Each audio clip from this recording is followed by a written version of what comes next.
Hey, what it do, sports world? It's me again.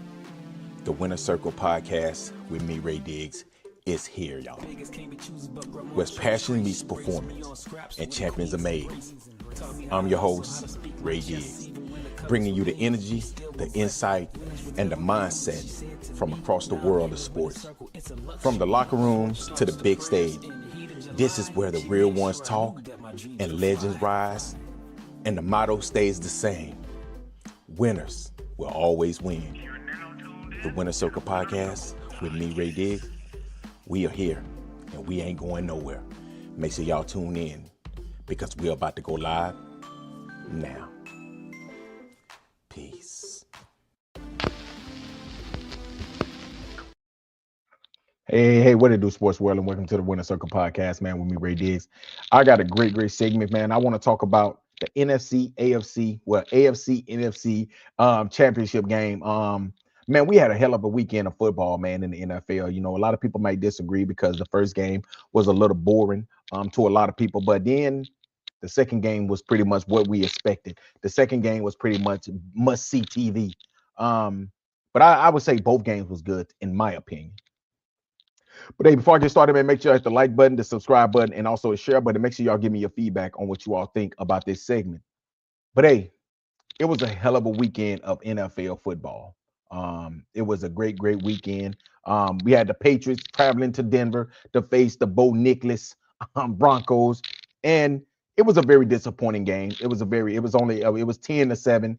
The Broncos came out, went up 7-0 on Jerry Stidham at quarterback to Courtland Sutton touchdown pass to the Broncos 7-0. And I feel like nothing was going right for the New England Patriots. And then all of a sudden, Jerry Stidham. He pretty much did what I knew that he possibly would do, was turn the ball over, make a bad mistake, turn the ball over. And then after that, it was pretty much boom.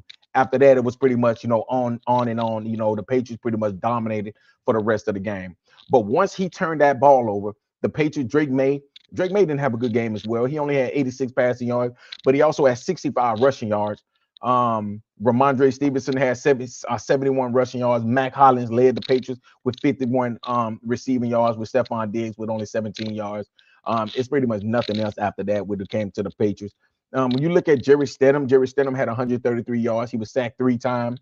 Harvey had 37 yards. Stidham had 23 rushing yards. And then Mark Mims had 62 yards. He had 52 yards on 1 catch. So, man, when you look at this game right here, it wasn't much offense. It was the battle between 2 of the best defenses in the NFL, and it pretty much showed. And then I feel like this. When the Broncos went for it, the Broncos was up 7-0. They was driving. When the Broncos did not take that field goal, this is what I said. I sent a message to my homeboys in the group chat. I said, listen, that is gonna come back to haunt them. He should have taken the 10. And the reason why I say you take the 10 is because you just never know. You just never know, man. But I think these coaches are pretty much so caught up into analytics to where now they are, looking at these games as analytics games. Everybody want to go for it on 4th down. It could be 4th down and 1 at the 20-yard line. They're going to go for it because they want a touchdown. They don't want field goals no more, even though field goals win you a Super Bowl. Think about it. If they kick this field goal, it's 10-10. And let's just say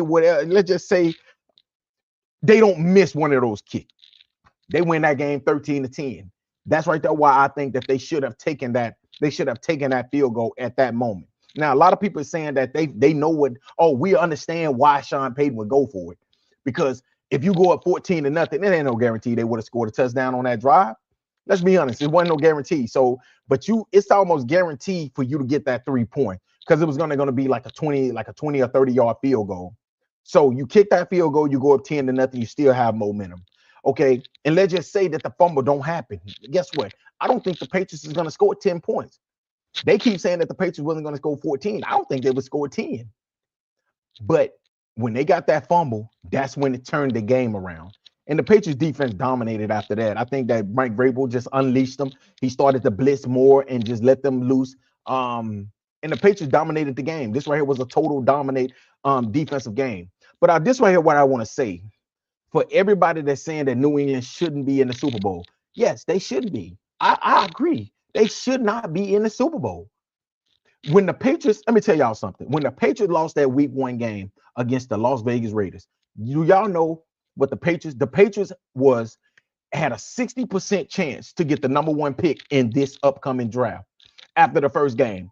Did you all know after the week 3 game against the Pittsburgh Steelers, when we played against the Pittsburgh Steelers and we lost against them and we was 1-2, did you all know that percentage went up to like 65% to that the New England Patriots would at least have a top 3 draft pick?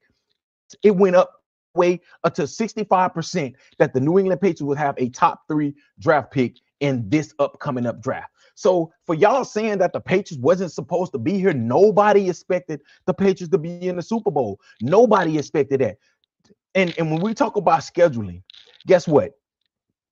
The Patriots was supposed to be everybody's easy game.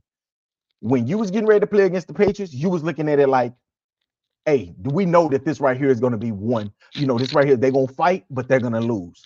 That's what you just thought. Even as Pats fans, we pretty much knew that we did. I said this right at the beginning of the season. You can go and look back at some of my podcasts. I said the Patriots was a year ahead of time. I said that I think that Drake May is going to take a big step in this year with Stephon Diggs and the rest of those wide receivers. I said I think having Travion Henderson, that was a good pickup because I've been watching him ever since he was at Hopewell High School. I feel like it was a big pickup. I feel like it was a good building.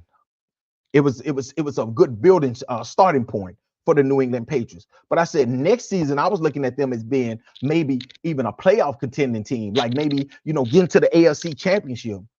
But I said, but one thing about the NFL is this: when you got a quarterback and you have a coach, and with the Patriots, they have an offensive coordinator as well.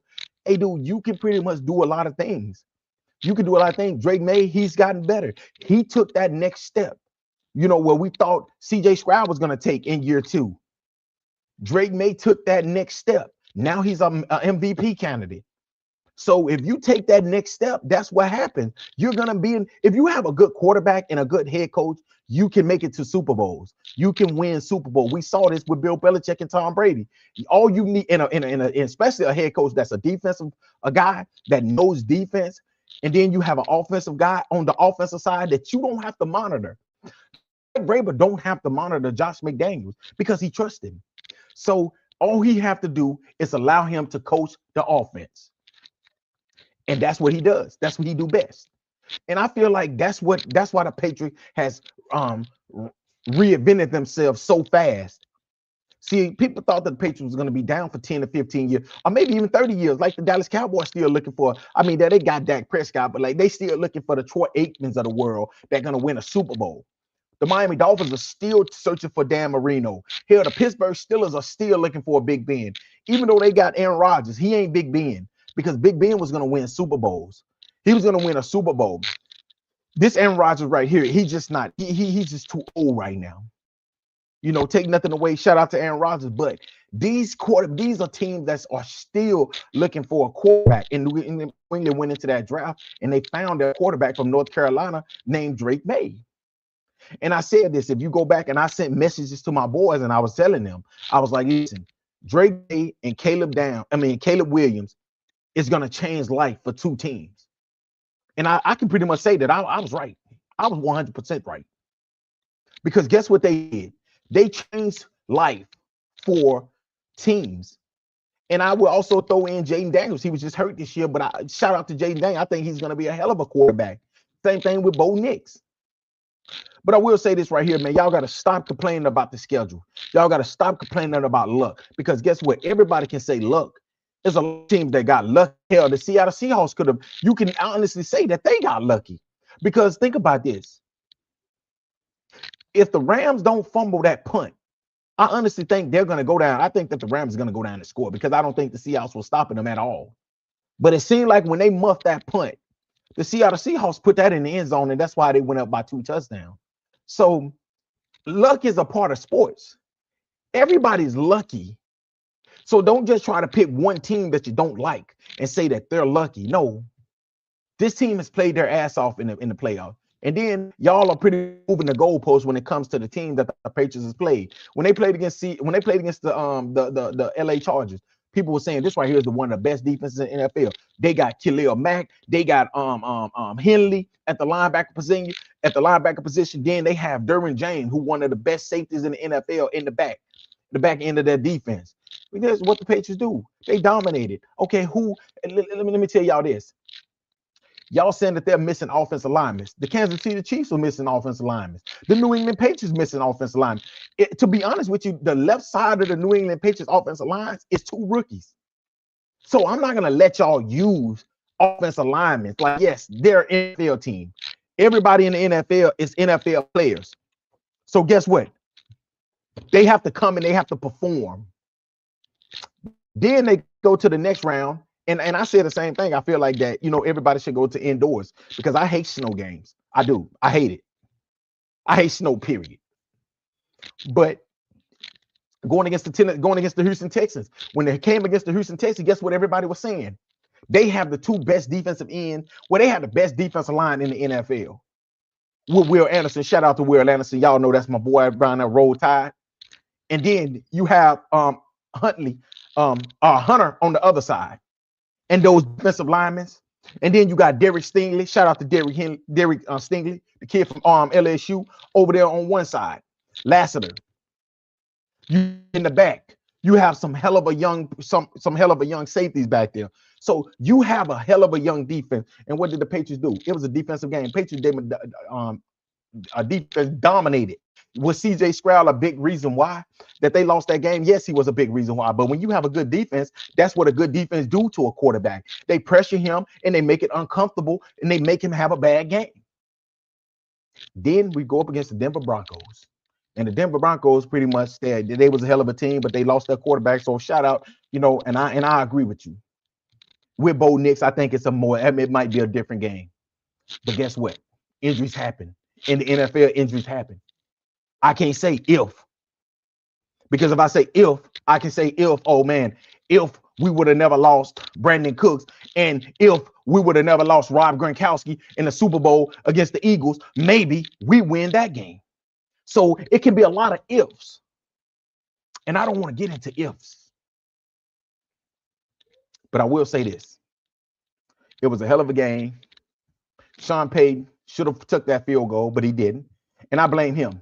I blame him because at the end of the day, he put his team back against the wall, and that's why they ultimately lost this game. So shout out to the Patriots. They're heading back to the Super Bowl again. And I know people mad, but I'm glad about you being mad. And then in the nightcap, we had the Rams against the Seahawks down there in crazy Seattle, the 12th man. Seattle wins that game 31-27. It was a barn burner. It was a hell of a game. Sam Darnold is pretty much showing everybody that he can play football. Sam Darnold is pretty much telling y'all, like, listen, I can play football too. Just because y'all think I can't. And he went head to head with Matthew Stafford. And Matthew Stafford threw for 374 yards and 3 touchdowns. Sam Darnold went for 346 yards and 3 touchdowns. Both quarterbacks, Sam Darnold was sacked 3 times. He got 62 rushing yards. And JSN, man, I'm gonna be real. 10 catches, 151 yards, 153 yards. Now, that would one thing I can't say. This dude right here is playing like the best wide receiver in the NFL right now. This kid, and then you have Puka Nacua. He had 9 catches, 165 yards. Everybody know he's one of the best in the league. He has 109 catches, 165 yards, 14 targets. He also had 1 touchdown. Devontae Adams, I thought he would possibly get to a Super Bowl, but he had 89 yards receiving and 1 touchdown. Parkson, he had 62 yards. Corm, he had 24 yards. Corn Williams, he had 22 yards. I'm gonna tell y'all something. I was saying this right here at work to somebody. I said, man, the Rams is one of those teams that's gonna be hard to beat. And they was like, why? I said, because they have running backs that can catch and like they don't fumble. Like their running backs don't fumble. The fumbles came from Xavier Smith, the kick returner. He fumbled twice, but he only lost 1. If he don't fumble, honestly, I honestly think that they win the game. I think that the Rams could possibly win this game because think about it. Nobody scored in the 4th quarter in this game. Nobody scored in this game. Sam Darnold, and everything. And one thing about this game right here was this. When the team fumbles and get their own fumble, it's like everything that, when they make a mistake, they cover their mistake. you know that this team right here is possibly going to win the game. That's just the way it works, man. I don't know why, but it just everything that could go wrong for the Rams did go wrong. And that's why the Seattle Seahawks is a really good team. And I'm happy to see Sam Darnold making it to a Super Bowl. So yeah, we got the Patriots against the Seattle Seahawks again. If y'all don't remember, a few years back, the Seattle Seahawks had the Super Bowl. All they had to do was just hand the ball off to Marshawn Lynch, and he would have ran it in, and it would have been a game-winning touchdown, or well, it would have been a walk-off touchdown. But I think that this right here was the end of Russell Wilson. Russell Wilson ran back, threw a quick slant, and Malcolm Butler was right there to pick it off, and history was written. That's when the New England Patriots won another Super Bowl. You know, and I honestly feel like if the Patriots don't win that Super Bowl, we don't know if Tom Brady would have been considered the GOAT right now. We don't know. But they ended up winning that game, winning that Super Bowl. But this time, you got both teams coming in. The Seattle Seahawks coming in at 16-3. The Patriots are coming in at 17-3. So this right here is the battle. A lot of people say that the Rams, a lot of people say that the Patriots hadn't played nobody. Did y'all know that both games that the Seattle Seahawks has played in the playoffs has been basically against teams that they have faced all season? They that's in their division. Like they have basically faced all the teams from their division.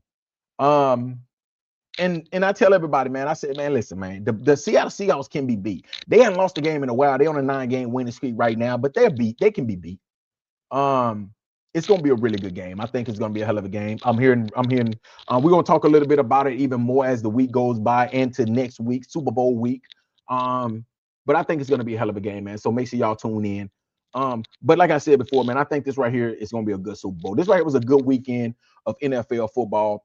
But I have to stop crying about, the Patriots and the easy schedule, the easy path. They're going to get blown out. Man, I've been hearing this right here all week. Stephen A. Smith said that the Patriots, the game is already over with. I'm sleeping on the Patriots. Hell, I'm snoring. Keep that same energy. Because one thing I think that the Patriots, people are doubting about the Patriots. The Patriots got a hell of a defense as well. I love the Seattle Seahawks defense. I think they're in your mouth, smash mouth defense. But I think the Patriots got a hell of a defense as well. And that's why I think this game is going to be closer than people think. But hey, man, y'all let me know what y'all think, man. Thank y'all again for staying up with me and listening to the Winner Circle podcast. We got a big show this weekend that we're going to be talking about a lot of things. So make sure y'all tune in for that. Until next time, man, y'all have a great night. And thank y'all again. Make sure y'all like, subscribe, share the podcast. We're trying to get these numbers up, so make sure y'all do that as well. And for everybody out there that supports the Winner Circle podcast, I just want to say thank you. I really appreciate it. And we're gonna keep bringing y'all nice, great content. So until next time, thank y'all again for listening to the Winner Circle podcast with me, Ray Diggs. Peace. Mr. Diggs, we're on in 5. Vegas can't be choosy, but grandma chose grace. She raised me on scraps.